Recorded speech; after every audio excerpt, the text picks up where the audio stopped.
Good afternoon on what is a mild grey and cloudy day. It is Wednesday the 20th of August and I'm in the reading up with a nice hot cup of tea and a package to unbox. I've partially opened this already because I thought it was something else, but I've not unboxed it.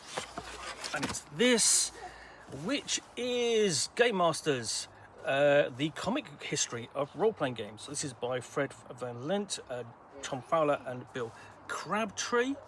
So, role-playing games like Dungeons & Dragons, in which players take the roles of heroes in their own story, have solidly moved from the geek fringes to the mainstream, beloved by celebrities and inspiring hit podcasts and massive successful crowdfunding campaigns. The story of the tabletop's triumph, even in the now digital age, begins in the days of actual sword-wielding warriors leaping ropes for the fireball-casting avatars of today. In Game Masters, the comic book history of role-playing games, New York Times best-selling award-winning comics creators Fred Van Lent, the comic book history of comics, and Tom Fowler, Rick and Morty, take you on an incredible journey from the mist of the past to the screen-lit present, showing you just how these games work and why we love them, but what they tell them about ourselves. So we've got some endorsements there on the back, and really kind of fun cover there.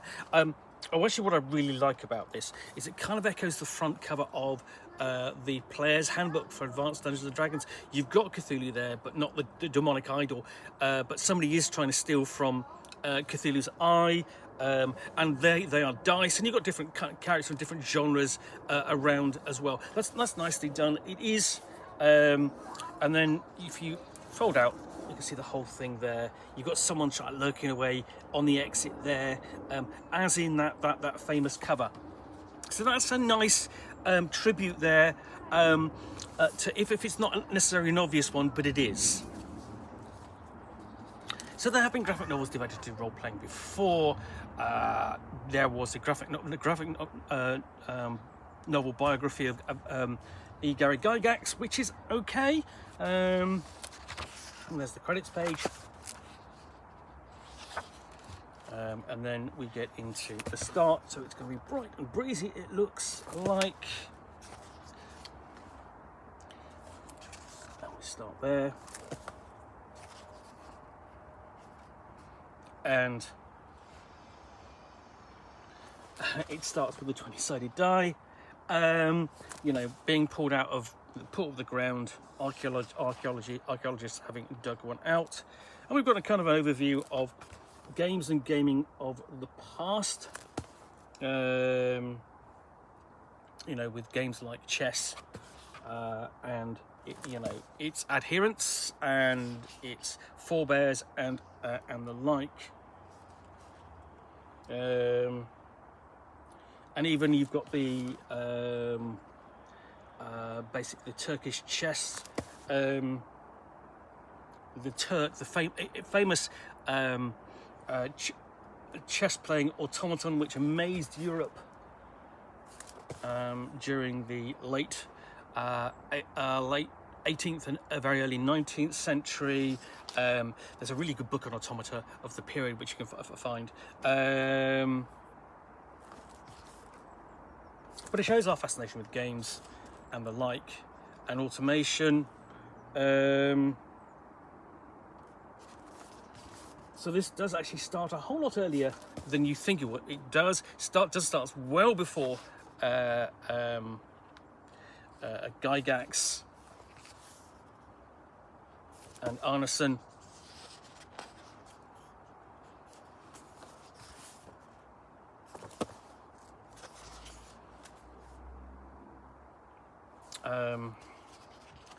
And then we get we become much more up to date.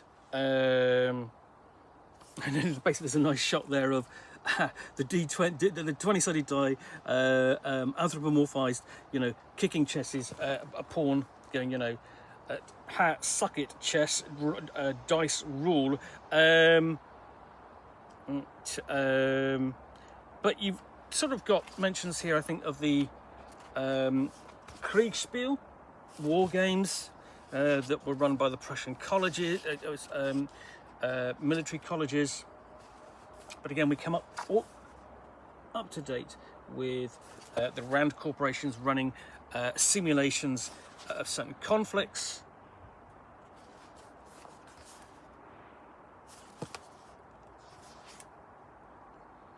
And then Charles L. Roberts with Charles S. Roberts, sorry, with Tactics, bringing that out in the mid-50s.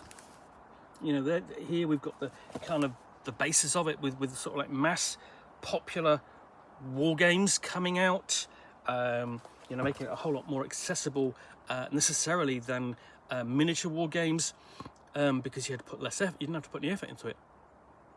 And I can certainly remember playing a copy of Tactics or Tri-Tactics, certainly a version of it that my father put together for me based upon a description in a book, and we played some of that. So I've never seen the original, but I am aware of it. And of course, you've got famously in the American market, you have Gettysburg, the board game from Avalon Hill, which for many role players, early role players, that was their step into the world of gaming. And he even got the landlord there from at the Monopoly.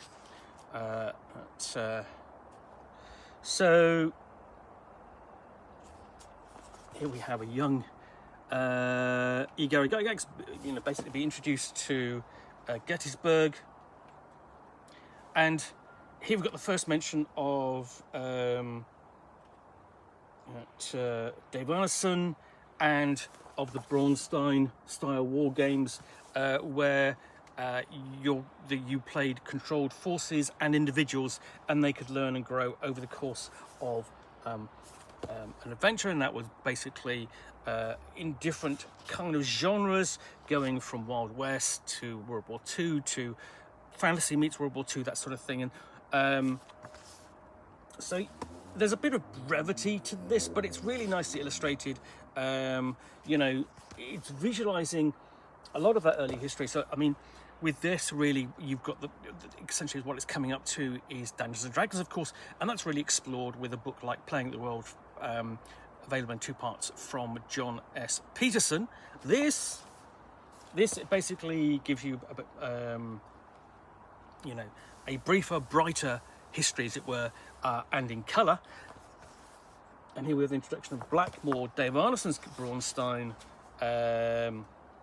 and Hay, the first essentially wargaming convention, Gen Con, or basically the first Gen Con wargaming convention held at the Horticultural Hall. And I can remember being at Gen Con in 2017, where they actually sort of like had a mock-up of that with all the role-playing games that come out since, was one of the most famous ones, which is really amazing to be in. I've actually got photographs of that somewhere on my phone, you know. So here you've got essentially the development from the Braunstein into going into dungeons with individual characters, and actually sort of basically the genesis of role-playing.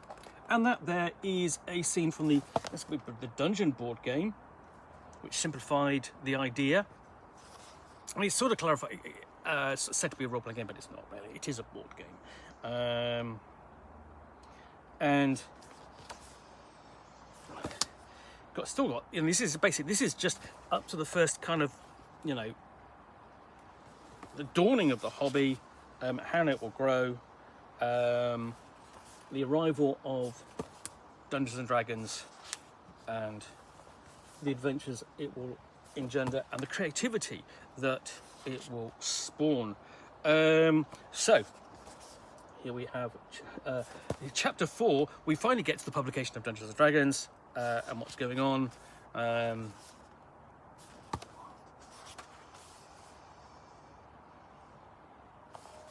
Just you see how, you know, how gaming is spreading out there around the world, finding homes with imaginative people, and the elements of the game developing.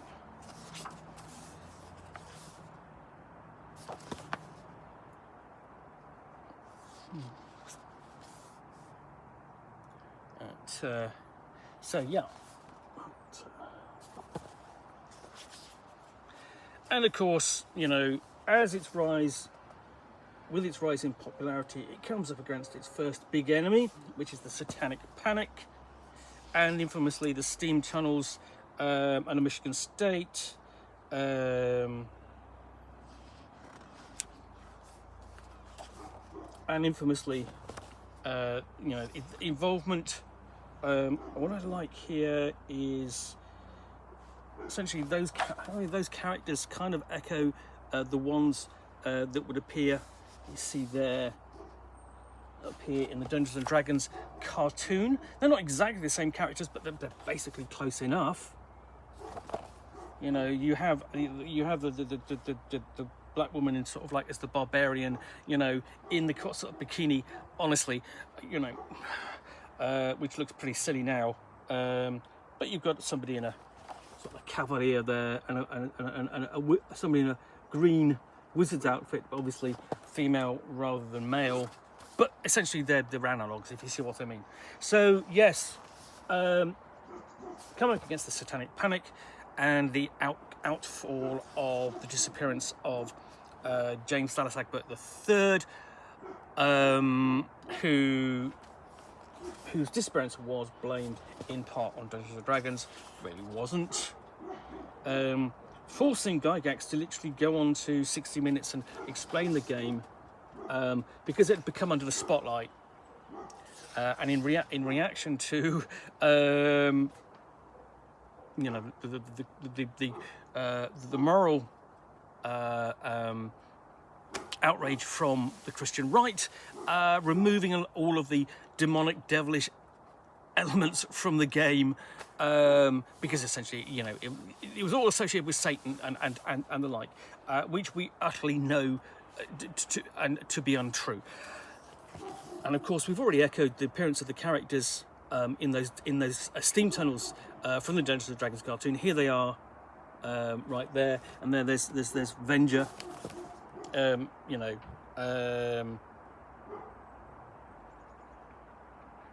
and of course you got mentioned too there of the book Mazes and Monsters, which would be based upon the James Dallas Egbert case, and also its subsequent film starring a young Tom Hanks, which has only been released a couple of years ago, and it's as bad and as interesting as you would think it is.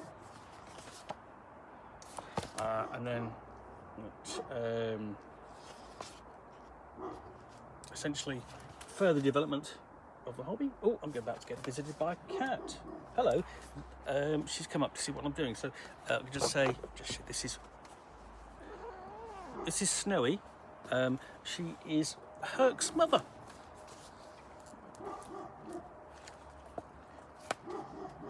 So where were we? Okay, so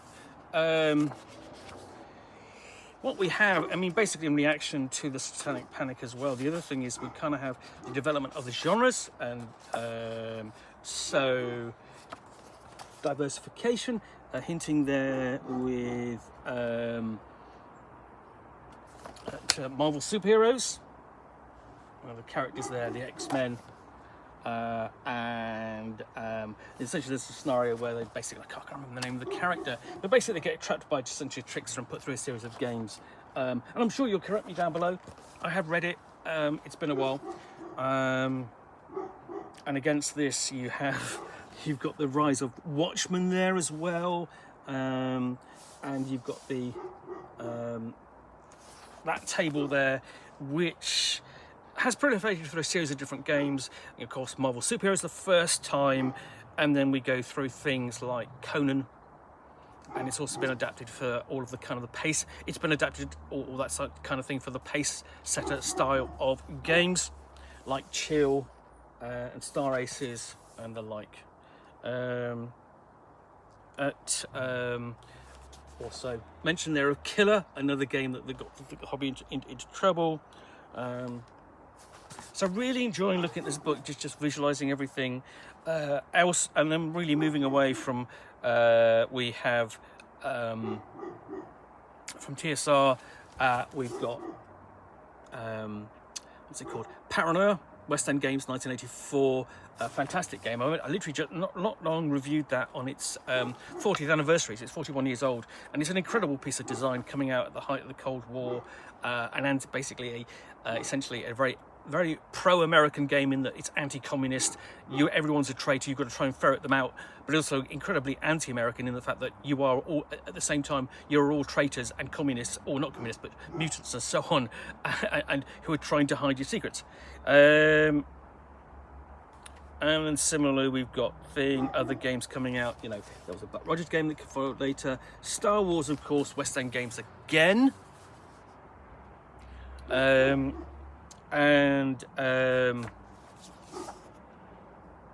Essentially more developments and further developments. Here we've got the development into cyberspace, really coming in the mid 90s, including the infamous crackdown on Steve Jackson Games with the GURP Cyberpunk, and you can see it there.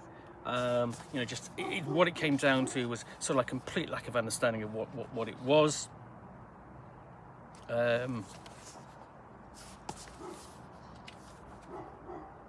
But at the same time, we've got sort of further developments into the cyberpunk genre with things like Shadowrun. But here, you know, essentially telling that story, making the connections.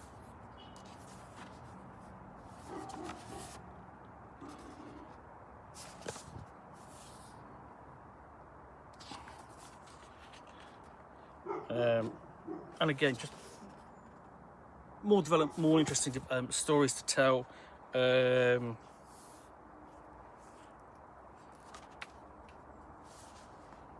out again. I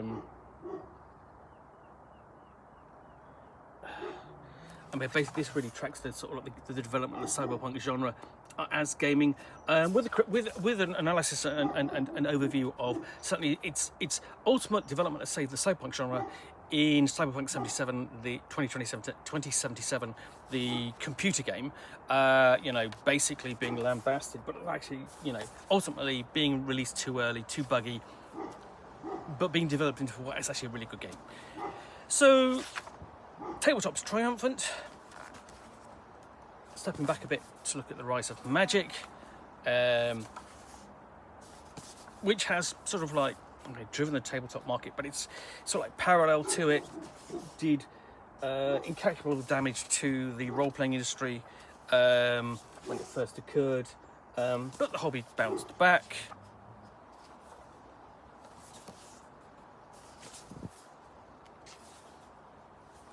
You know, and saw, you know, funded Wizards of the Coast sufficiently to go on to buy TSR, become big enough to be bought by Hasbro, and so on. So that really brings the story to a close. But really, the whole point is that this is telling the rise of a hobby, a phenomenon, to the point where you can have films made about it and it's not weird. You can talk about it and it's not weird.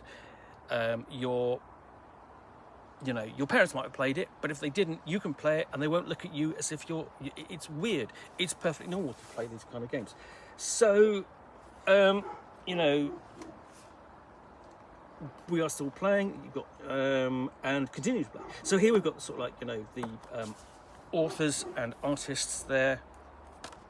And then we've got, oh great, and Appendix N, great, a nice reference to the Appendix N of the Advanced Dungeons and Dragons first edition Dungeon Master's Guide, which listed all the books that inspired Gary Gygax to write and create Dungeons and Dragons.